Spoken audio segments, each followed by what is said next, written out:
Voici la bonne humeur maintenant, allez, ça va.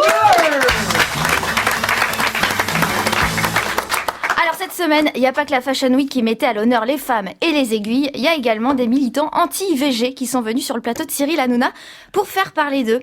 Et bah d'accord, c'est gagné, on va parler de vous les gars, ça marche. Donc le discours de ces militants, c'est de dire qu'on est tous des survivants parce que nous, on n'a pas été avortés par nos parents. Bon, rien de très nouveau dans la rhétorique classique des anti-droits à l'IVG, mais eux, ils vont encore plus loin en disant que leurs potentiels frères et sœurs qui auraient pu naître leur manquent. Et moi je pense qu'ils ont raison, il faut même aller plus loin. Ils veulent qu'on arrête d'empêcher la vie de se former. Eh bien, arrêtons d'empêcher la vie de se former. Premièrement, Nagui, ôtez-moi ce jean slim qui compresse vos testicules. Ça rend infertile. Allez, on libère la vie. Quoi, vous le faites pas ? Ok. Bon, c'est bien. En fait, le Nagui, s'il vous plaît. Deuxièmement, je propose un arrêté préfectoral qui interdise toutes les pratiques sexuelles qui n'ont pas vocation à féconder.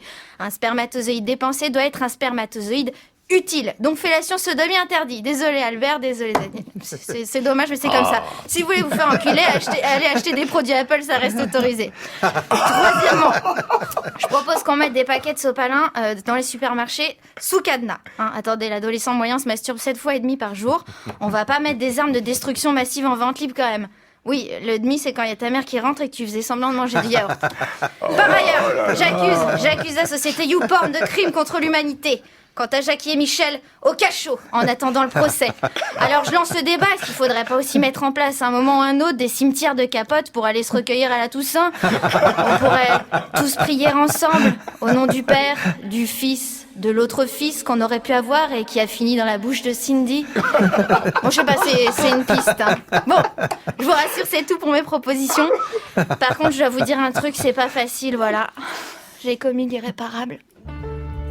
En ce moment même où je vous parle, disparaissent les parois de mon utérus, ainsi qu'un ovule non fécondé, j'avoue, je viens d'avoir mes règles. Un ovule non fécondé, putain, j'ai déconné. J'ai laissé un ovule ne pas devenir source de vie. Je suis folle, je suis sûre que cet ovule manquera à mes futurs enfants. Peut-être qu'on pourrait lui faire une petite place dans le caveau familial. J'ai honte, je suis une tueuse. Oh là là, j'imagine déjà le titre. Alison Wheeler, la diabolique au Tampax, une meurtrière, toujours en fuite. Bon, on arrête les conneries 2 secondes s'il vous plaît. Juste un petit message à cette fine équipe des survivants. Oui, non, chers survivants, si vous manque une partie de vous, ça n'est peut-être pas la partie que vous pensez, c'est peut-être juste le bon sens qui est parti se faire gangbanger tellement il se faisait chier dans les cavités vacuitaires de votre cerveau.